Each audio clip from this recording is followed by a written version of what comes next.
if Nick Fuentes was truly a threat to the establishment, if he was truly somebody that was a threat to the state of Israel, and I've mentioned before that the moment I knew that Fuentes had hit the wall and you knew he was not for real was when he suggested that Israel had nothing to do with Charlie Kirk's demise.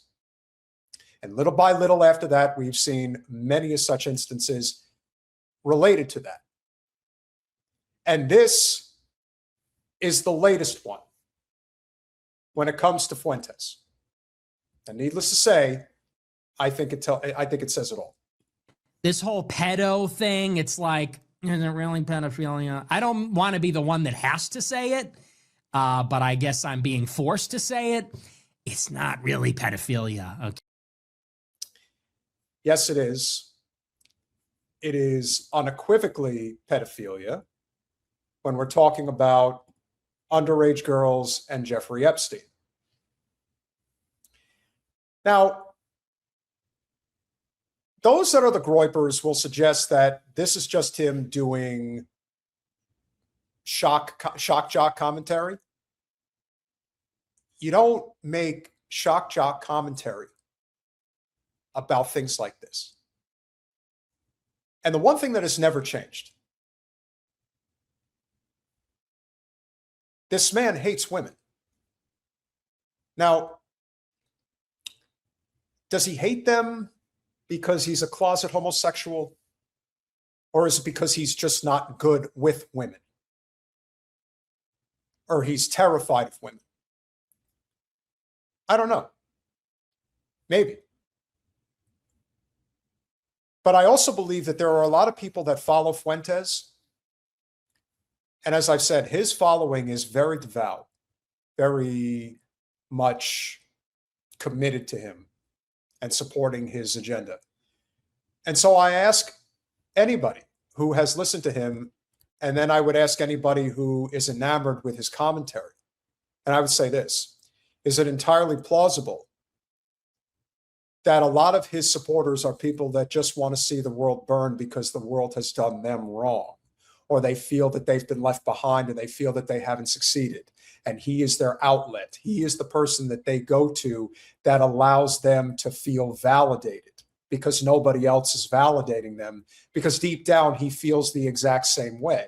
I think that there is some truth to that. And whether there is any truth to, does he really believe that Epstein was a good guy, or that what actually happened on that island wasn't so bad, or that they weren't exactly, it wasn't exactly pedophilia? Why is that? Because they have hair on their private part? Is that how you define it? Even if it's an 11 or 12-year-old? That's not pedophilia? That's a child. And you know that. I know there are people who think that you can joke about this, but this is not something to joke about. There is nothing funny about what happened to these kids. There is nothing funny about what happened to these women. Did you just see what happened to Trump's spiritual advisor, Robert Morris? He finally got convicted for child rape. Got a slap on the wrist, 6 months. That's what he got. And this is one of the biggest reasons why most women do not come forward, especially if it is somebody of wealth and power, or one or the other, or both. And why is that? Because as you can see, even if you get them, and it takes a lifetime to do it, well, you understand why most don't come forward. 6 months, probably in a minimum security prison, a country club, if you will, like Epstein had in Palm Beach County, Florida. You can understand why people feel defeatist about this. So when Fuentes makes this type of commentary, even if he's doing it as a shock jock commentary, there is zero excuse for it. In fact, it does give way to suspicion that he's got a hell of a lot more skeletons in his closet that even I thought was possible.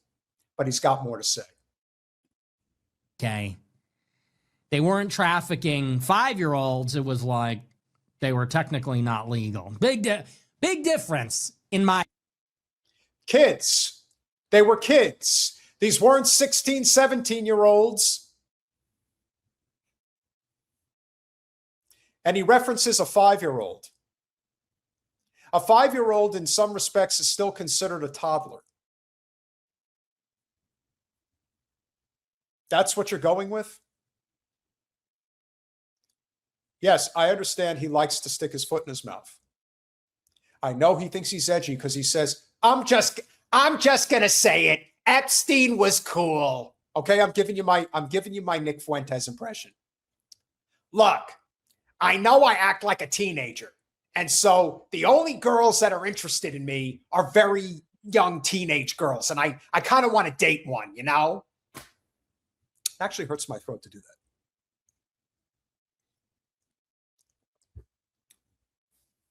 Yeah, somebody's got to check out Fuentes' hard drive. But again, if Fuentes is protected, then it doesn't matter. My opinion. I know that's a controversial take, but that's not really the issue there. Okay. The issue is not that they were barely legal teens, which is what it is. It's horrendous. It's awful. It's pedophilia. Okay, relax. No, the issue is that Epstein is a Jewish spy, probably working with Israel. Probably? Jeffrey Epstein probably working with Israel? That's what you've come to now? That's your excuse? Come on, Nikki. You got to try a little harder than that. You don't want to just kind of make it obvious. You're making it too obvious to the point in which, hopefully, if the Groypers are seeing this on Rumble or on YouTube, have a little bit more sense about who's guiding you in the right direction.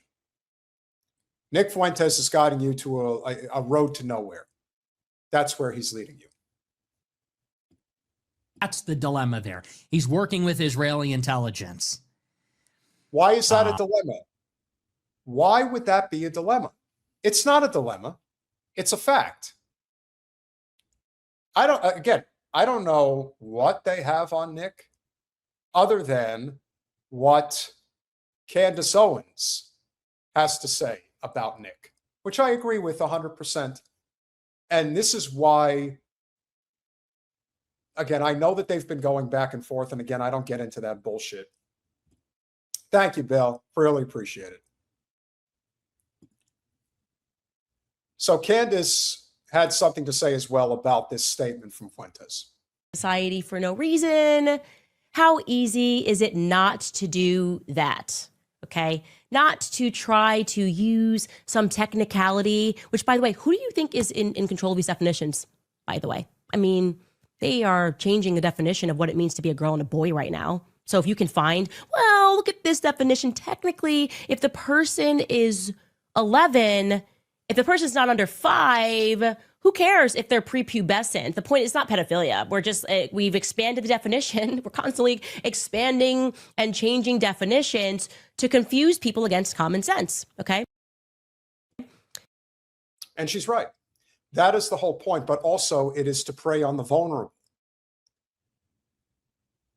You know, when I grew up, I remember this one girl, this Russian girl that I went to high school with, cute girl, but, you know, thought she was a lot more mature for her age than she really was. She was 13. She's dating a guy who was 17.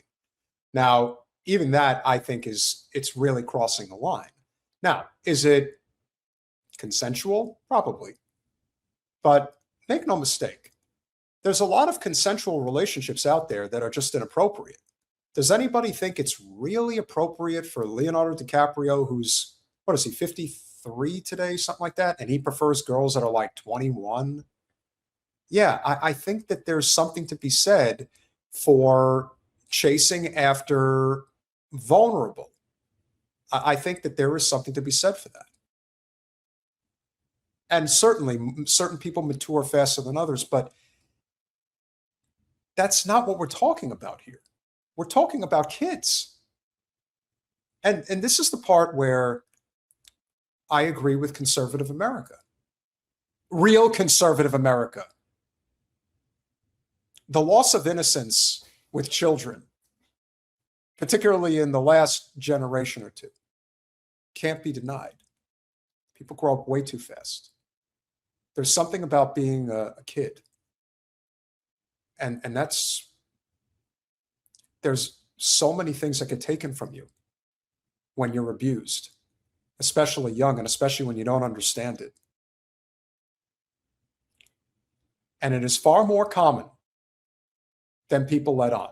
As I've pointed out before, when the movie Taken came out back in 2009 with Liam Neeson, that movie really struck a nerve with a lot of people.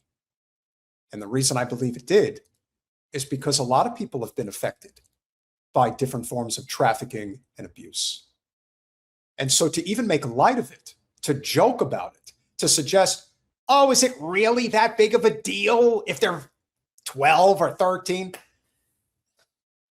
To even hear that is disturbing. And the only reason one would even suggest that is because that's what they're interested in. And they feel that if they ease into it, that they can get away with it. Well, they could feel that they're the only ones around who feel that way.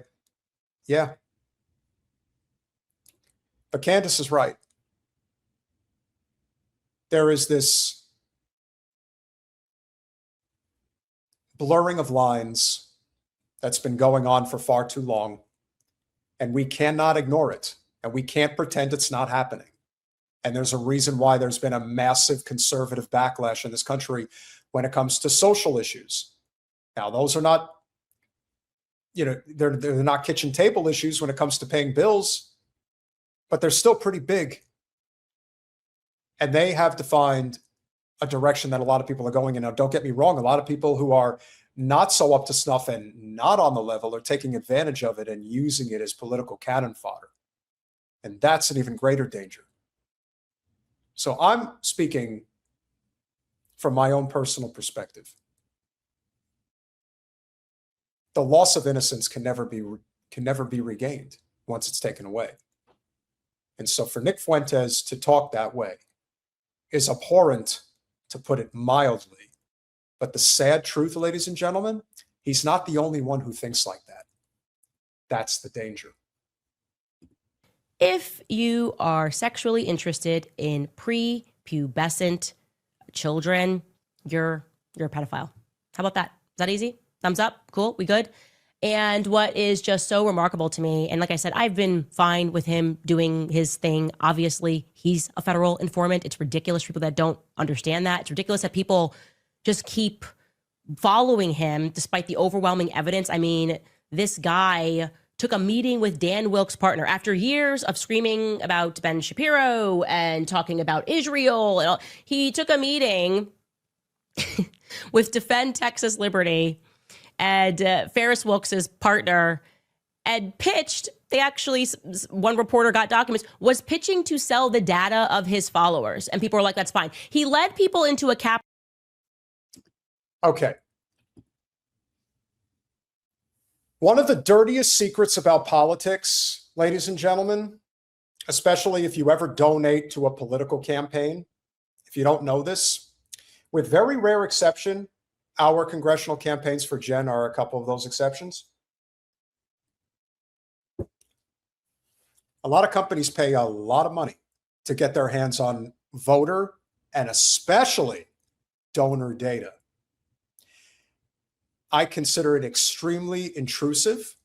And if you do not get permission from your donors to repurpose that information for others to contact them with, to me, that should be a crime. You want to say it's a misdemeanor and a fine, whatever it is, it should be deterred. But if you want to know why you get 7,000 texts on your phone asking you for money, it's because somebody likely got a contribution from you and they sold your information to somebody else so they can repurpose it over and over again.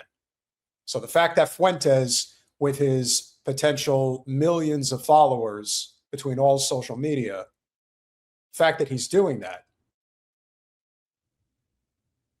yes, I know we're being followed. The fact that he's doing that shows you what a slime bag he really is. And if you're a groyper and you support him, just know he's selling your information to the highest bidder. Like Jen said, amendments 4th, 5th, and 6th. Goodbye. They've been gone. Now, could people technically honor those amendments if they chose? Yes, but they are not under any lawful obligation to do so anymore, which is why Fuentes, once again, is proving that you're a sucker if you believe in him. Again, it's no different than a Zionist pastor or rabbi. They're one and the same. They're leading you to a road to nowhere. With a bullhorn and said, ignore police, storm the barriers, as if he had fed instructions. And we know for a fact he was informed the night before by Milo Yiannopoulos that the feds were going to beat, that there was some Fed trap happening. And despite that, he went with a bullhorn. He didn't just attend, he had a bullhorn, and he's telling people to storm, and he doesn't get arrested. And his lawyer wants to go off record when he's asked directly about whether or not he is a federal informant. It's been so in your face and obvious. The ridiculous, I just got $250,000 in Bitcoin from France from a guy who's killed himself and published a letter 24 hours after he was dead because he set it on a timer, and it's in perfect English. And anybody who's ever been to France, French people don't speak perfect English. They are not writing a letter in English, even if they speak perfect English. It's just been so absurd that it offends my senses. It offends my sensibility that people have been following him. This is a Glee Club kid, okay? He's dramatic. I like Nick Fuentes clips, like I like watching Real Housewives clips. And this is, by the way, the problem, as I've said, that heterosexual men cannot continue to follow theater boys. This is actually an illness in our society, is that people who are playing the part of men and are actually at their core theater boys and want to go to Congress and want to have platforms and would never fight wars, they are, for whatever reason, being listened to by actual men. I understand what Candace is saying here, and I actually agree with a lot of it, and I'll explain why. So there is a loss of, we'll just say, masculinity in this country in many ways. Now, do not misunderstand. Masculinity is not machismo. But you have way too many people in positions of power. Think of Shabbos Kessenbaum. Think of Ben Shapiro. Think of Nick Fuentes. What do those men have in common? Just as Candace said, you put certain types of men, emasculated men, in positions of power, and they are typically the most dangerous. They are the ones who want to exact retribution on those that they perceive as, I don't know if it's necessarily that they're stronger than them or they're more masculine or their virality is very strong. Whatever it is, it's a common element, a common theme that I see all too often in politics when those want to exact their power. They want to prove how tough they are. We have seen that with Hillary Clinton and Debbie Wasserman Schultz. I'm going to show them that women can warmonger just as good as men can. And an emasculated man, like a Nick Fuentes, is going to say, I can warmonger just as much as Vladimir Putin or Volodymyr Zelensky can. I'm just using that as a reference point, but you understand what I'm saying. And so Candace, while she believes in obviously traditional values, does not support, the gay lifestyle, whatever. That's her problem. But on the other hand, it's still tapping into a serious problem. And that's the real danger. And that's why these movements become exponentially large. Fuentes' movement is no joke. It's big. And it's amazing watching a lot of his supporters defend him, defend what he's saying, even in light of what he's just said. Even in light of that, I think Epstein is cool. Is the age of consent really need to be 18, or could we lower it down quite a bit? You know, maybe to as low as it used to be in Kentucky. This, to me, is a watershed issue that a lot of us should be concerned about. And as we continue to sink deeper and deeper and deeper into the abyss, there is a reason why, if we were living in a country that was stable economically and politically, the commentary from the likes of Fuentes would be reduced to 4chan and Reddit. But because our country is spiraling towards an empire collapse, voices like Fuentes are gaining a lot of traction.